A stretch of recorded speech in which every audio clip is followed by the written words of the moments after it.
Welcome back for another glance at Intellidiscs. I have made some very interesting progress here this weekend. And I just wanted to show this off because the game has reached kind of a major milestone here. So what I've done now is I have integrated the recognizer battles into the main game flow. And I've also completed the guard enemies. So at this point, everything is in the game. It's not complete. There are still bugs, tweaks, adjustments, things like that need to be made, but everything's in the game, so we really have kind of a minimally playable product at this point. So what I wanted to show off was a little bit of that game flow, so I'll be resetting the game here.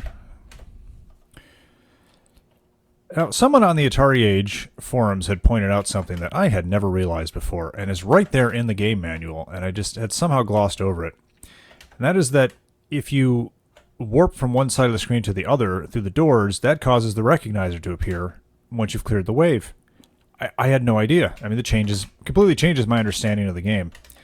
And I thought I was going to need to go through this long process of figuring out, well, when does a recognizer appear and what are the conditions for it?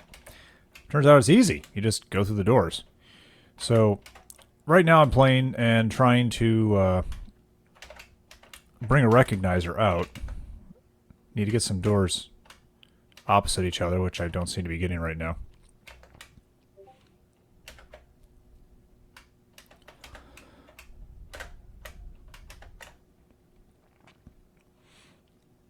Still no. I should point out that if the last digit of my score seems to be behaving strangely, it's because I'm using that as a debug tracker for some information. That won't be doing that in the real game. Ah, here we go, finally. So, now that I've passed through a door, that will summon the recognizer once this wave is complete. Okay, so we should begin the recognizer now. And there's the big guy.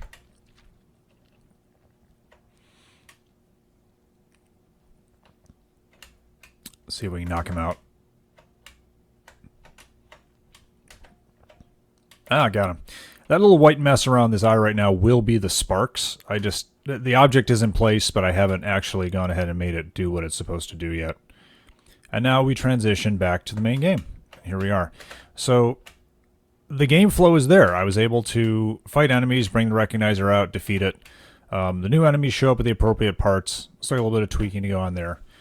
The other enemy types are there. You've got the leaders with their seeking discs and their double damage discs, and those armored guys that take 2 hits. And the guards with their little death sticks. Yeah, it's all there.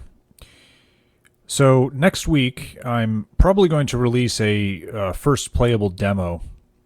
I still have some things I want to do, some adjustments.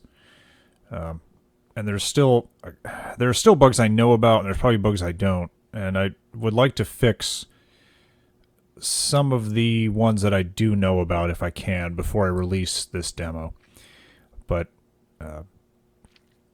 I will probably be releasing the demo. Well, I'll certainly be releasing the demo on the AtariAge.com forums. If you go there, you probably came from there to watch this video, honestly. But if you didn't, if you go to AtariAge.com to their forums, there's a 5200 forum where you can find a thread dedicated to this game. And that's where I will be posting the ROM. So you can play it yourself in an emulator, or if you have some sort of cartridge you can use to play it on a real system, like I do. So next week, that is the plan, to post the first playable demo. And then I just got to start working on bug fixes and polish, and hopefully have this thing ready for release in a couple of months. So that's the story right now. Hope you enjoyed it, and yeah, pay attention for that release and have fun with it.